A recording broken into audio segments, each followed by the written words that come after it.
तू इधर उधर की ना बात कर, ये बता कि काफिला क्यों लूटा। आज देश यही जानना चाहता है। मैं राजेश कुमार, मैं भी जानना चाहता हूं, क्योंकि बात आपने ही कही थी कि जब तक मैं हूं तो कुछ नहीं होगा। आप चिंता ना करें, हम हर समस्या का निदान निकालेंगे। लेकिन क्या हुआ? समस्याएं तो आ रही हैं, निदान के नाम पर क्या है? आश्वासन है। दिल्ली में बैठी हुई हमारी सरकार मन की बात करती है और राज्य में बैठी हुई सरकार सिर्फ और सिर्फ अपनी बात करती है।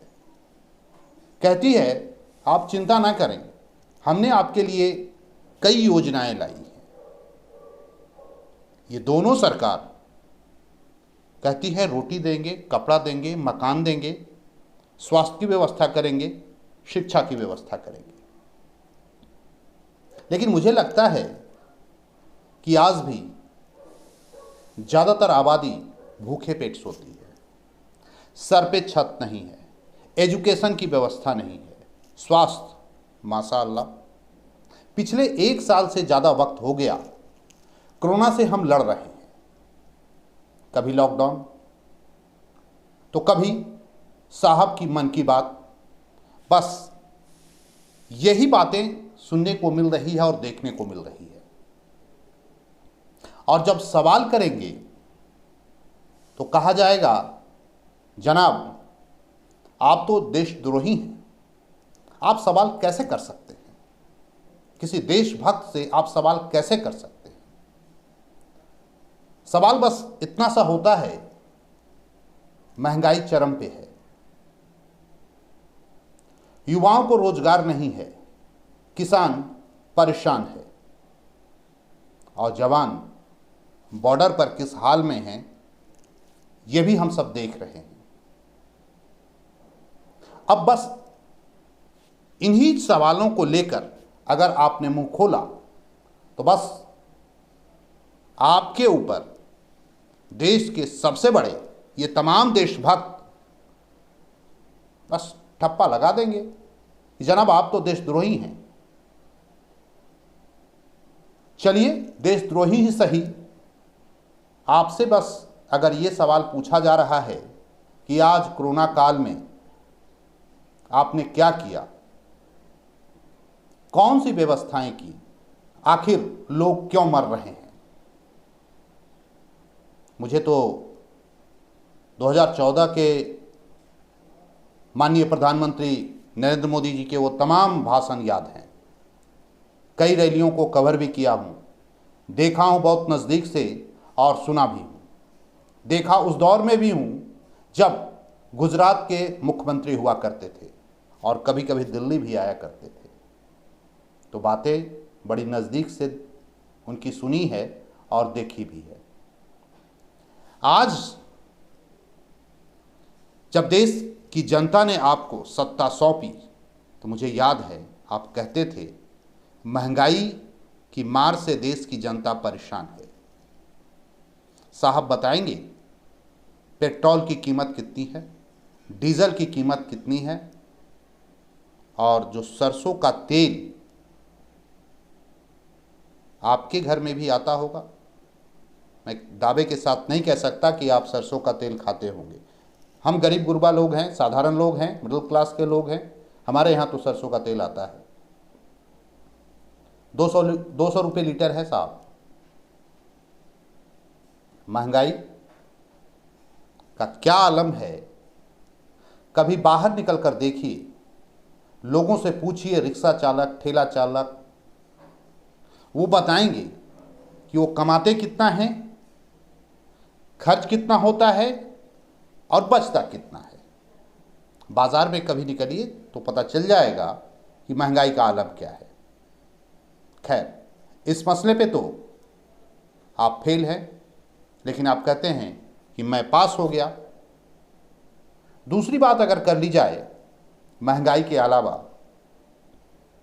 रोजगार, आपने ही कहा था कि जब हमारी सरकार आएगी तो प्रतिवर्ष हम 2 करोड़ युवाओं को रोजगार देंगे। कितना रोजगार दिया आपने? कितने युवाओं को रोजगार मिला है? इसका जवाब ना आप देते हैं, ना ही आपके पार्टी के कोई प्रवक्ता देते हैं, या एनडीए की जो सरकार है उसमें शामिल राजनीतिक दल का कोई भी कार्यकर्ता ये जवाब नहीं दे पाता। हाँ, पिछले दिनों आपने जरूर कहा कि पकोड़ा तलिए। खैर, इसमें आपका क्या है? तेल उसका, मैदा उसका, चूल्हा इसका, आपने क्या दिया? आपने तो कुछ नहीं दिया। महंगाई की बात की जाए तो अभी मुझे याद है कि सिलेंडर का जो अभी रेट है 1000 के आसपास है। अब ये महंगाई है या सब कुछ सामान्य है या सस्ता है, ये तो आप भी बता पाएंगे। सब्सिडी कितना आ रहा है लोगों के खाते में, ये सबको पता है। तो महंगाई पे फेल, रोजगार पे फेल, दर दर की ठोकरें खा रहे हैं पढ़े हुए युवा जो आपको वोट दिया था। आज आप उसको भूल गए। अब जरा आगे बढ़िए। आपने कहा था कि रुपया हमारे समय में मजबूत हालात में होगा, डॉलर के बराबर पैरेलल खड़ा होगा और आंख में आंख डालकर बात करेगा। ये सब आपके बयान हैं साहब, ये सब आपके भाषण हैं जो हमारे और तमाम भारतीयों के जहन में हैं। साथ ही साथ इस आभासी दुनिया में भी है, यूट्यूब पे है सारा भाषण। पता नहीं आप कभी अपने उन तमाम भाषणों को सुनते हैं, देखते हैं या नहीं। मुझे लगता है अगर आपने एक बार भी देख लिया होता, सुन लिया होता या पढ़ लिया होता तो शायद आप इस तरह के बेफिजूल के बिना सर पैर की बात आप नहीं करते जो आजकल कर रहे हैं आप। आज रुपया पहले भी गिर रहा था, आज भी गिर रहा है। आपने नोटबंदी लाई। क्या कहा नोटबंदी के दौरान आपने? काला धन बाहर आ जाएगा। आ गया काला धन बाहर? है कोई आंकड़ा आपके पास कि कितना काला धन आपने बाहर लाया? आपने कहा था आतंकवाद खत्म हो जाएगा। खत्म हो गया क्या आतंकवाद? नक्सलवाद खत्म हो गया? हो गया खत्म? कहा था ना आपने। नोटबंदी ने देश की अर्थव्यवस्था की कमर तोड़ दी। उसके बाद क्या लाया आपने? वो भी लाया। कैसे लाया आपने? अचानक किसी से बात की क्या? किसी को विश्वास में लिया क्या? नींद से जागे और कर दी घोषणा। पूरी दुनिया हिंदुस्तानियों का मजाक बनते देखा, तमाशा बना दिया आपने साहब। तमाम हिंदुस्तानियों को सड़क पर लाकर खड़ा कर दिया और लाइन में लगा दिया आपने। कितने लोग मरे है आंकड़ा आपके पास? आपने तो देखा होगा ना। अब तो बहुत सोशल मीडिया पर एक्टिव होते हैं, सब कुछ देखते हैं और जानते हैं। कई लोग मर गए साहब और आप करते रहे वही जो करते हैं, मन की बात। उसके बाद क्या लाया आपने? जीएसटी। उसी जीएसटी के का आप विरोध करते थे और जब सरकार में आए तो जीएसटी आपने ले आया, कहा कि सब कुछ ठीक हो जाएगा। और जीएसटी लाए तो क्या करते रहे? 6 महीना तक उसका प्रयोग ही करते रहे आप। और आज क्या है? जीएसटी से कितने लोग परेशान हैं, कितने व्यापारी परेशान हैं, अर्थव्यवस्था का क्या हाल है? कोई जवाब नहीं है आपके पास। फिर क्या हुआ? धारा 370 आपने खत्म किया। उसका हम लोगों ने स्वागत किया। आपने बेहतर काम किया है उसके लिए आगे आने वाली पीढ़ी भी आपको याद रखेगी कि नहीं, देश में एक कोई प्रधानमंत्री था जिसने दृढ़ इच्छा शक्ति के बल पर धारा 370 खत्म किया। स्वर्णिम अक्षरों में आपका नाम इस पॉइंट पर लिखा जाएगा, लेकिन बाकी कोई याद भी नहीं करेगा। उसके बाद क्या हुआ? जिस मनरेगा की आप बुराई करते थे, कहते थे कि ये लूट का अड्डा है, आज उसी मनरेगा के बल पर गरीब गुरबा को रोजगार मिल रहा है। तमाम योजनाओं की आप मुखालफत करते थे, आज आपने क्या किया? उन तमाम योजनाओं का क्या बंद कर दिया? आज भी चल रहा है वो योजना जिसका आप मुखालफत करते थे, आज वो योजना चल रहा है। हाँ, आपने एक काम किया, नेम चेंज किया, नेम चेंज किया। कोरोना आया साहब, पूरी दुनिया को पता था, सब लोगों को जानकारी थी। हम जैसे साधारण व्यक्ति, एकदम साधारण निम्न स्तर का व्यक्ति, हम जैसे लोगों को पता था कि पूरी दुनिया कोरोना की चपेट में धीरे धीरे आ रहा है। आपको भी पता था। सभी देशों ने अपनी व्यवस्था की। आप क्या कर रहे थे? हेलो ट्रंप, लाखों लोगों की भीड़ जुटा रखा था आपने। अंतर्राष्ट्रीय जो उड़ानें थी उसे खोल रखा था आपने, सीमाएं खोल रखी थी, लोग आ रहे थे, जा रहे थे, और आप तो बस मस्त थे। व्यस्त तो नहीं मैं कहता, मस्त थे आप, सत्ता के मद में मस्त थे कि यहां तो कुछ होगा नहीं, मैं हूं ना, मोदी है तो मुमकिन है। और आपके तमाम जो ये लोग जो थे, मोदी मोदी मोदी चिल्ला रहे थे और कह रहे थे कि मोदी है तो यहां कोरोना कैसे आएगा, ये सब कुछ ठीक हो जाएगा। क्या ठीक हुआ? पूरी दुनिया जब चेतावनी दे रही थी आपको, तो आप बस अपनी ही मस्ती में मस्त थे। कोरोना आया और आपने क्या किया? फिर वही जो रात में, आपको तो रात में अचानक आकाशवाणी होती है ना, आप जागते हैं और उसके बाद घोषणा कर देते हैं, लॉकडाउन आपने लगा दिया। पता नहीं कौन से सलाहकार आपके पास हैं, किससे आप सलाह लेते हैं, किससे आप मंत्रणा करते हैं, और आपने लॉकडाउन लगा दिया। आपने कभी सोचा कि कौन सा व्यक्ति किस काम के लिए घर से बाहर कब निकला है, किस हालत में निकला है, उसके पॉकेट में कितने पैसे हैं, नहीं हैं, वापस कैसे आएगा?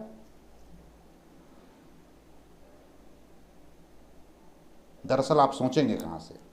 सोचने के लिए चाहिए। आपका तो ऊपर का माला पूरा खाली है साहब, बस लागू करो हिटलरशाही, तानाशाही। ये जनता क्या करेगी? और वाकई में जनता ने कुछ नहीं किया। तरस आती है इन जनताओं पर। पूरे देश के लोग ही नहीं, पूरी दुनिया ने देखी हिंदुस्तान की दरिद्रता और एक शासक के पागलपन को, जिसने पूरे देश को सड़कों पर नंगे पांव दौड़वाया, रोड पर मरने के लिए छोड़ दिया। भूखे प्यासे लोग चलते रहे, महाराष्ट्र से लेकर बिहार तक, कश्मीर से लेकर कन्याकुमारी तक। वो तस्वीर देखी पूरी दुनिया ने, इससे पहले कभी नहीं देखा था। यही तो करवाया आपने। एक बार भी आपने कभी संवेदना प्रकट की इन मजदूरों के लिए, इन किसानों के लिए, इन नौजवानों के लिए, इन छोटे छोटे बच्चों के लिए जो चलते चलते दम तोड़ दिए, भूखे प्यासे? उस वक्त आप क्या कर रहे थे? ताली बजवा रहे थे ना साहब, घंटी बजवा रहे थे ना, दिवाली मना रहे थे ना।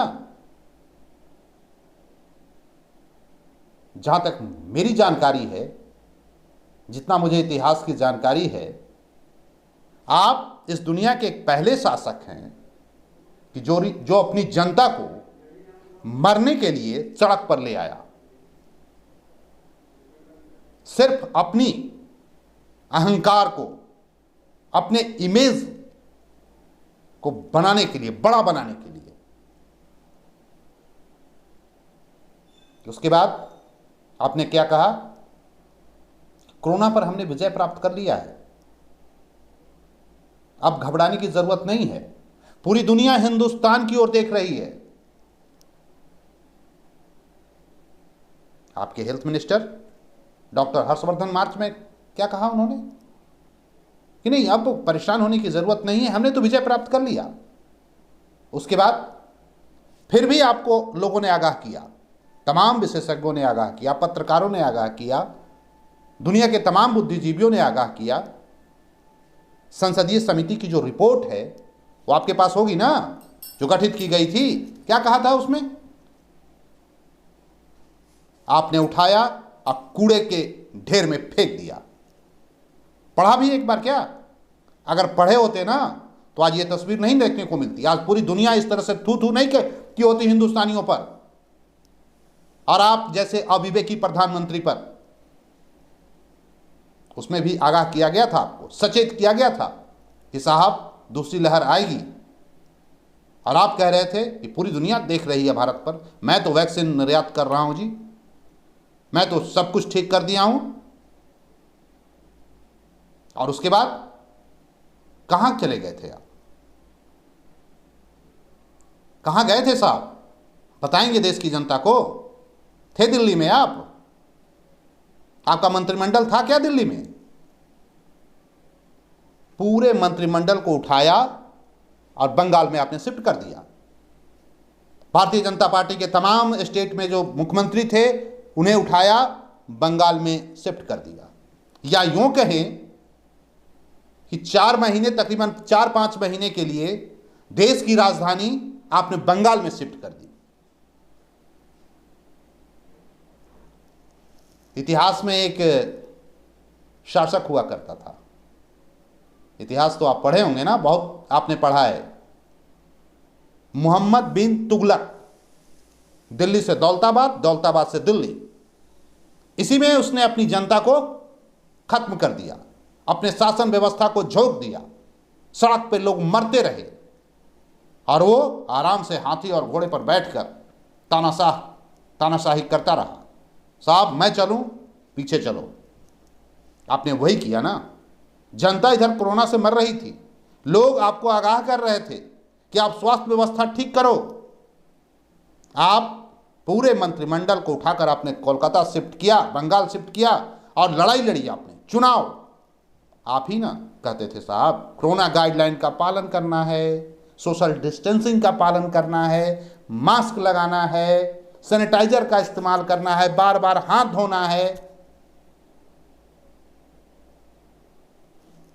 आपको तो आपने एक बार कहा था कि अगर मुझसे गलती हो जाए तो बीच चौराहे पर मुझे सजा दे दीजिएगा, मुझे फांसी पे लटका दीजिएगा। आप में अगर जरा सा भी शर्म है, हया है,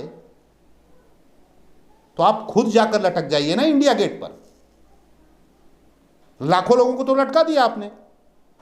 2,57,000 से ऊपर मौतें हुई हैं कोरोना में। यह आपका आंकड़ा है साहब, मेरा आंकड़ा नहीं है। देखा है कभी आंकड़ा आपने क्या?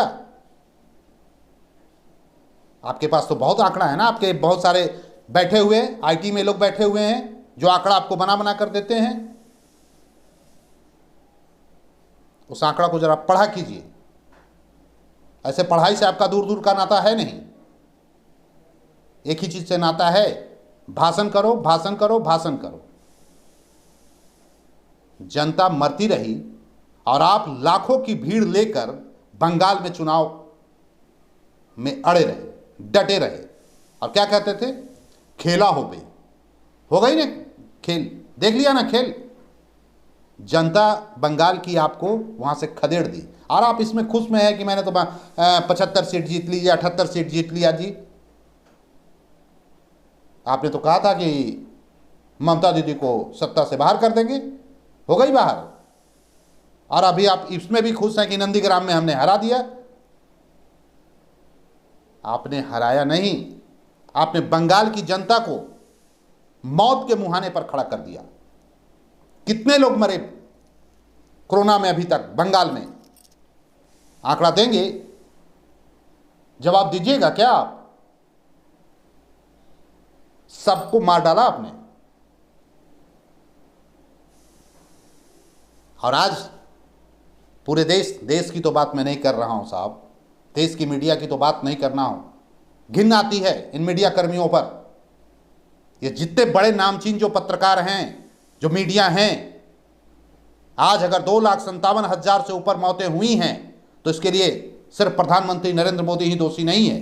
ये तमाम तथाकथित जो बड़े पत्रकार हैं, बड़ी मीडिया हाउस है, वो भी दोषी हैं। पता नहीं कौन सी पत्रकारिता इन्होंने पढ़ी है। पत्रकार का क्या मतलब है साहब? मीडिया का क्या मतलब है? गुणगान करना क्या? इसके लिए तो उसकी डिपार्टमेंट है साहब, सूचना प्रसारण मंत्रालय होता है। तो आप तो पत्रकार रहे नहीं, आप तो सूचना प्रसारण मंत्रालय का एक कर्मचारी हैं, जनसंपर्क विभाग के एक कर्मचारी हैं, जिसका काम क्या है? सिर्फ और सिर्फ सरकार का गुणगान करना। गलत करे चाहे जो करे, वही करना है। तो आप पत्रकार हैं क्या? आप बेवजह अपने आप को कह रहे हैं पत्रकार हैं। आपने तो पत्रकारिता को कलंक कर दिया है। तो चाहे अर्नब हो, चाहे अंजना ओम कश्यप हो, श्वेता सिंह हो, या जी न्यूज के अभी डीएनए जो करते हैं, उन्हें तो बहुत कुछ दिखता है, उन्हें तो बहुत जानकारी है। चाहे रजत शर्मा हो, ये तमाम जो बड़े बड़े लोग पत्रकार बने हुए हैं, इन लोगों ने क्या किया? हाँ, कुछ पत्रकारों ने आईना दिखाया है, उन्हें बताया है कि आप गलत कर रहे हैं, लेकिन उन बेचारों की संख्या कम रही है। उसके बावजूद वो लड़ते रहे हैं। आगे आने वाली पीढ़ी ना इन तमाम पत्रकारों को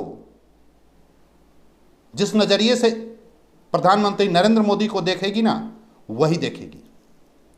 आज इन तमाम मौत के पीछे आप सबका हाथ है।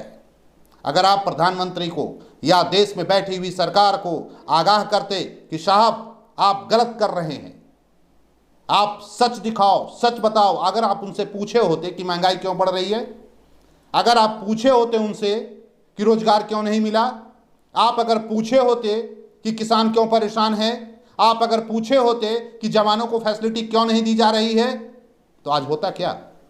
आज नहीं होता ना। तो आप भी तो वही कर रहे हैं साहब। और मैं तो देश की तमाम जनता से अपील करूंगा कि इन तमाम बड़े बड़े पत्रकारों को पत्रकार मत कहिए साहब, मत कहिए। ये सब सरकार के दलाल हैं, एजेंट हैं। ये दलाल हैं, एजेंट हैं। ये एक ही काम करेंगे, देश से गद्दारी करें। जिसको ये देशद्रोह कहते हैं ना, दरअसल ये खुद देशद्रोही हैं, खुद गद्दार हैं। इन्होंने अपनी पत्रकारिता से गद्दारी की, यहां की देश की आम आवाम से गद्दारी की,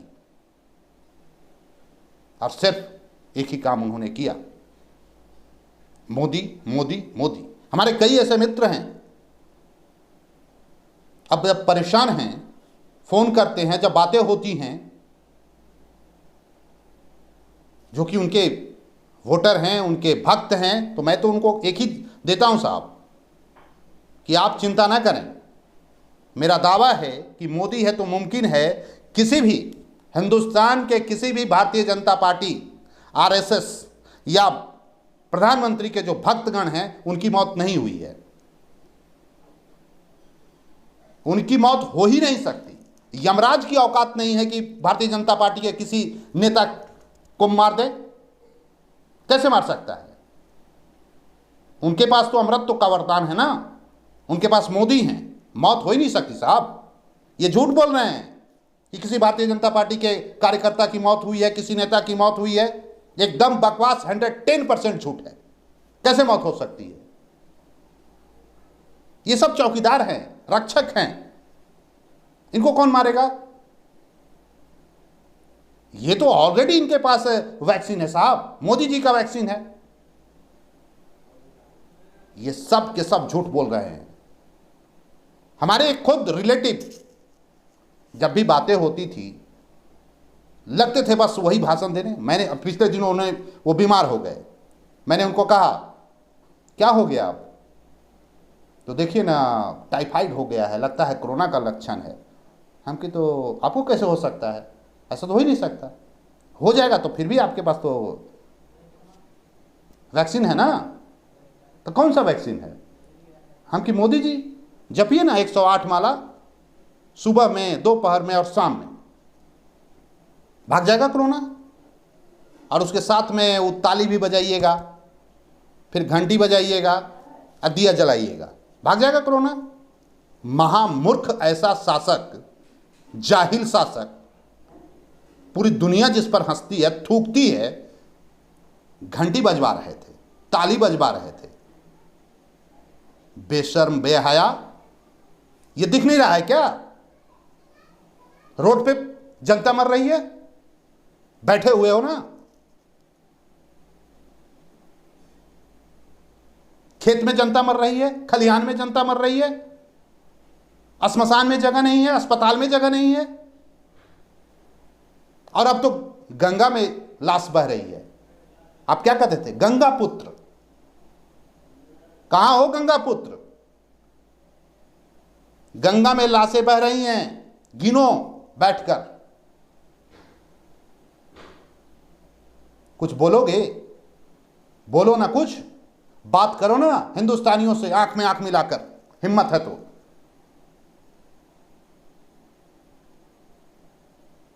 क्या हो गया? जुबान सिल गई, अब बात नहीं करोगे? बात किससे करते हो तुम? किससे बात करते हो? डीएम, सीएम और अपने चट्टे बट्टों से, जिसको पहले से स्क्रिप्ट दिया रहता है कि साहब जो पूछेंगे वही बोलना है। बात करो ना हमसे। उसके बाद बताता हूं, जो सवाल पूछवाते हो ना, स्क्रिप्ट पे लिखिए ही सवाल पूछना है। हिम्मत है तो बिना दिल्ली में बहुत सारे पत्रकार हैं साहब, हम जैसे लोगों से बात करो। हम लोग तो गरीब गुरबा पत्रकार हैं, महादलित, एकदम पिछड़े हुए, बात करो। कठिन सवाल का पहले जवाब दो। किस कॉलेज में पढ़े हो साहब? किस कॉलेज में पढ़े हो बताओ? यही पढ़ाया है क्या टीचर? पूरी दुनिया का टीचर कहता है कि जो आसान सवाल है परीक्षा में, पहले आप उसका जवाब दो। पता नहीं किस यूनिवर्सिटी से पढ़कर आ गए हैं साहब। कठिन सवाल का जवाब पहले दो, दो ना जवाब। अब आ तो गया है सवाल, कठिन सवाल है कोई जवाब? मुंह पे ताले लग गए, बजाओ ना ताली। अब 56 इंच का सीना है, छाती पीटो। क्यों नहीं पीट रहे हो? जाओ वाराणसी में देखो, संसदीय क्षेत्र है ना आपका, कितने लोग मरे हैं? लिया है कभी आंकड़ा? गया है कभी दौरा करने आपने इन कोरोना काल में? लोगों से पूछा है क्या? अभी मर गए ना राजन मिश्र, क्या किया आपने? वेंटिलेटर के अभाव में मर गए। अस्पताल बना देंगे। जिंदा थे तो पूछा नहीं आपने, वेंटिलेटर नहीं दिया आपने, ऑक्सीजन नहीं दी, दवा नहीं दी।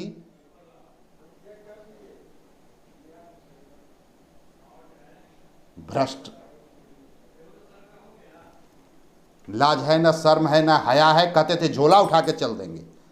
जाओ, अब कब जाओगे?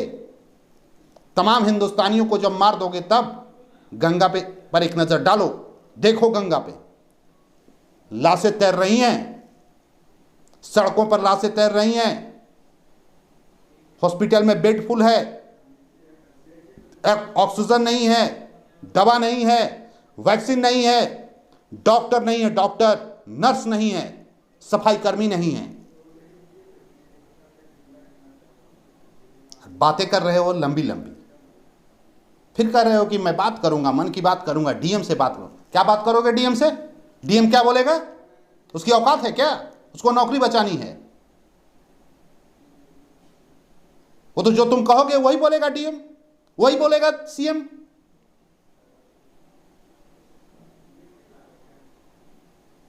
जनता को बरगलाओ मत और सड़क पे आने पर मजबूर मत करो। आप कहते थे ना कि इमरजेंसी लागू इंदिरा गांधी ने किया, आपने क्या किया? आप तो उससे भी ज्यादा 2 कदम आगे बढ़ गए। आपने भी तो इमरजेंसी ही लगा रखा है ना। आपसे कोई सवाल पूछने पर क्या करते हैं? उसे उठाकर जेल में डाल देते हैं। एक नहीं, कई पत्रकार जेल में हैं आज की तारीख में, सिर्फ और सिर्फ सवाल पूछने पर।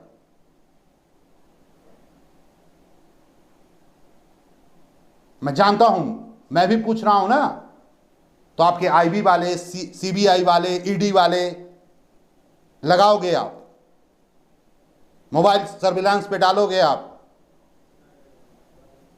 यहां कुछ नहीं बिगड़ने वाला है। लगा लो सीबीआई, लगा लो ईडी, लगा लो इनकम टैक्स, कुछ नहीं मिलेगा, 0 सन्नाटा।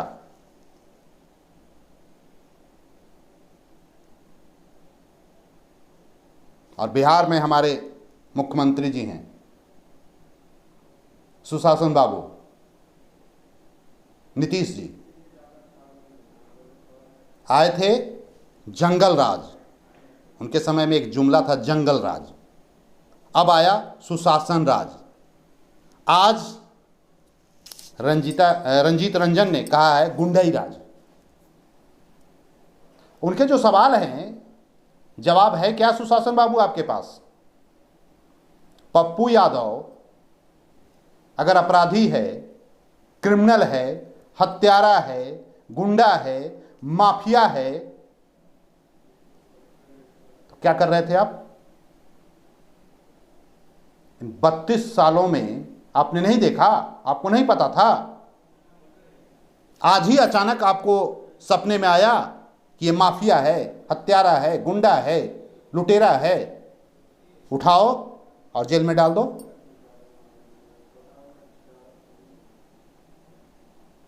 आज बिहार की जनता, देश की जनता आपसे सवाल पूछ रही है, और आपके तमाम जो समर्थक हैं पूछने पर बोल रहे हैं कि वो 32 साल पुराना केस था, उस केस में कानून ने अपना काम किया है, उन्होंने लॉकडाउन का उल्लंघन किया है। तो सबसे बड़े उल्लंघनकर्ता तो आप ही हैं। लॉकडाउन का उल्लंघन आपने किया है, कोरोना गाइडलाइन का उल्लंघन आपने किया है। आपको क्यों नहीं उठा के डाल दिया जाए? दरअसल आप लोग डरे हुए लोग हैं। आपकी मंशा है कि बिहार की जनता को मारना। अगर कोई बचाना चाह रहा है तो उसको मार डालो। पटना में, पटना पूरा पटना बाढ़ की पानी से नहीं डूबा था, नाली के पानी से डूब गया था, बजबजा गया था। और उस समय आपके साथ में थे सुशील कुमार मोदी जी, हाफ पैंट पहनकर सड़क पे खड़ा थे, झोला लेकर, बैग लेकर, अटैची लेकर।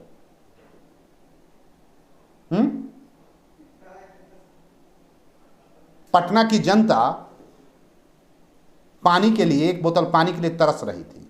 आप यहीं बैठे थे ना अरण्य मार्ग में, आप ही के सहकर्मी सुशील कुमार मोदी जी फंसे हुए थे।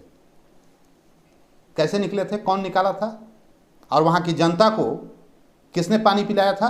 आपने पिलाया था क्या? ये पप्पू यादव ही था जो एक एक घर पहुंचकर पानी, खाना पहुंचा रहा था। यहां तक कि जो लड़कियां थी ना, सैनिटरी नैपकिन जो होता है ना, वो भी वही पहुंचा रहा था। आपके पास क्या था? भाषण, राशन नहीं था, बस बयानबाजी थी, सब ठीक हो जाएगा। कितने नेता आपके थे? आप कभी निकले? आपका कोई मंत्री निकला, पूछा? पप्पू यादव था। और इस कोरोना काल में भी, इस आफत में भी कौन था? आप कभी निकले? पूछा? किसी अस्पताल का दौरा किया? किसी मृतक के परिजन से बात की? उस वक्त भी पप्पू यादव ही था। और आज उसकी लोकप्रियता देखकर आपको भय है, डर है। और ये तमाम सियासत विपक्ष की जो पार्टियां हैं ना, ये भी डरी हुई है साहब। लालू यादव को चिंता है कि अगर पप्पू यादव के साथ तेजस्वी यादव आएगा तो तेजस्वी यादव तो फेंका जाएगा, इसलिए पप्पू यादव को सपोर्ट मत करो, मरने दो, साले मर रहे हैं तो अच्छा हुआ गए अंदर।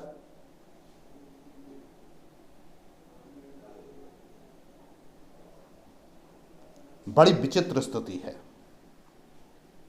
ना आप मदद करेंगे, ना आप एक अन्न का दाना देंगे और ना किसी को देने देंगे। अगर वो कर रहा था, कौन सा गुनाह कर रहा था? किसी गरीब की मदद कर रहा था, किसी को दवा पहुंचा रहा था, किसी को ऑक्सीजन सिलेंडर की व्यवस्था कर रहा था, कौन सा गुनाह कर रहा था? आज कह रहे हैं ना स्वास्थ्य व्यवस्था हमारी बेहतर है। हिम्मत है तो जरा प्राइवेट अस्पताल को आप छोड़ दीजिए, करवा लीजिए अपने सरकारी अस्पताल में इलाज, पता चल जाएगा आपको कितने डॉक्टर हैं, कितने ऑक्सीजन सिलेंडर हैं, कितने वेंटिलेटर की व्यवस्था आपने की है, कितना सफाई कर्मी आपने रखा है, कितना पैरामेडिकल का स्टाफ आपने रखा है, पता चल जाएगा।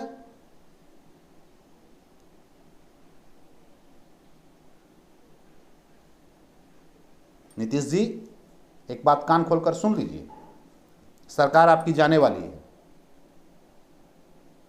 और आप जो जितना परपंच कर रहे हैं ना, कोई काम नहीं आने वाला है। आखिरी पारी है आपकी। अब फिर आप लगे हुए हैं ना लालू जी के यहां, भाजपा को छोड़ेंगे, छोड़ना भी चाहिए क्योंकि ये उसी लायक हैं, इनको छोड़िए और आप जा रहे हैं उधर, जाइए। उनको भी जरूरत है, लालू जी को भी जरूरत है अपने बेटे को स्थापित करना और आपको भी जरूरत है अपनी कुर्सी बचाए रखना। आप दोनों फिर एक हो जाएंगे। उसके बाद तेजस्वी जी भी भूल जाएंगे कि कहाँ नीतीश जी का करप्शन है, कहाँ नीतीश जी ने गर्त में डाल दिया। फिर उसको बाद उनको भी फील गुड हो जाएगा, अरे नीतीश जी तो से बेहतर कोई है ही नहीं। फिर वही कहेंगे देश खतरे में है, सांप्रदायिकता है, ये है वो है, फिर सब एक हो जाएंगे। लूटो मारो, मरने दो साले बिहारियों को। और रियली ये मरने लायक ही हैं। इसी पप्पू यादव का जमानत जब्त हो गया, उनके तमाम प्रत्याशियों के जमानत जब्त हो गए कि पटना की जनता ने उनका पानी पिया, पप्पू यादव का खाना खाया, उसका मदद लिया और उस पप्पू यादव के किसी भी उम्मीदवार को इन लोगों ने वोट नहीं दिया। ये पटना वासी हैं, ये खाएंगे पप्पू यादव के या गाएंगे मोदी जी का। ऑक्सीजन नहीं होगा तो पप्पू यादव को फोन लगाओ जी, खाना नहीं है तो पप्पू यादव को फोन लगाओ जी। अब वोट किसको देंगे? इन एनडीए वालों को देंगे या आरजेडी को देंगे या लेफ्ट को देंगे, काम इनसे लेंगे, अब वोट उनको देंगे।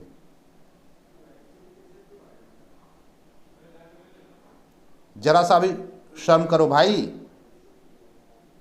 नीतीश जी और मोदी जी की तरह आप लोगों का भी आंख का पानी खत्म हो गया है।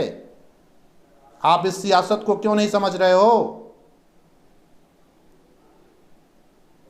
है ना, ऑक्सीजन क्षमा करेंगे, ये राजीव प्रताप रूढ़ी, पता है दिल्ली की मीडिया क्या कहती है? दिल्ली में इनको क्या बोला जाता है कि हवाई नेता है, ये रियल में है। सच्चाई जान लो। क्या था? एम्बुलेंस क्यों रखे हुए थे? उनकी कमाई का था। लोग यहां एम्बुलेंस के लिए मर रहे थे, ठेला पे लाश जा रहा था, साइकिल पे कंधे पे लाश ढो रहे थे, आप उसको चादर उड़ाकर रखे हुए थे। काहे के लिए रखे हुए थे? कहे कि ड्राइवर नहीं मिला। आपका कौशल विकास योजना का क्या हुआ? काहे नहीं एक ड्राइवर बना लिए? आप लोगों ने यही कहा था ना, प्रधानमंत्री जी आपने क्या कहा था?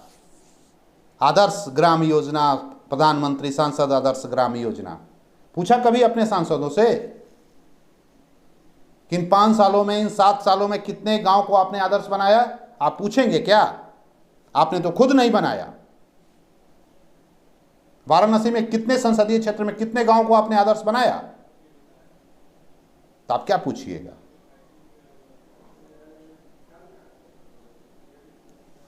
चलिए एंजॉय कीजिए, सत्ता का आनंद लीजिए। जिंदगी में कभी कभी मिलता है, एंजॉय कीजिए। मरने दीजिए, साले जनता को मर रही है तो मरने दीजिए। ये मरने के लिए ही हैं, ये कीड़े मकोड़े हैं, ये मरेंगे इसीलिए हैं।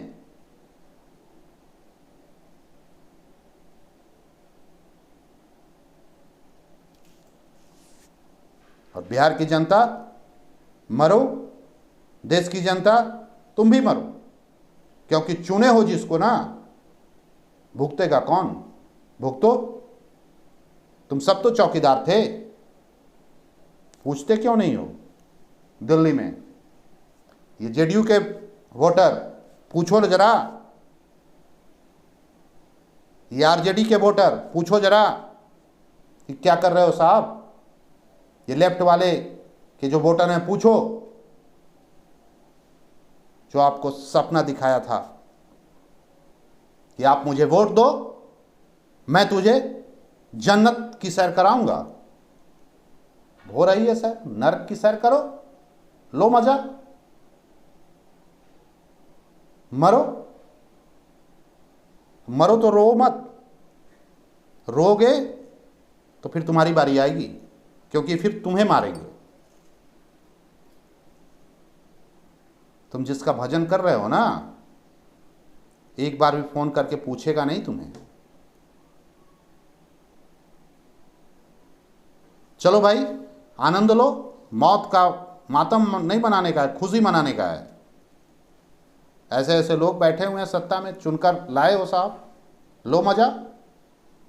पूरी दुनिया आज मौत के मुहाने पे से बाहर आ रही है और हिंदुस्तान मौत के मुहाने पे पहुंचा हुआ है।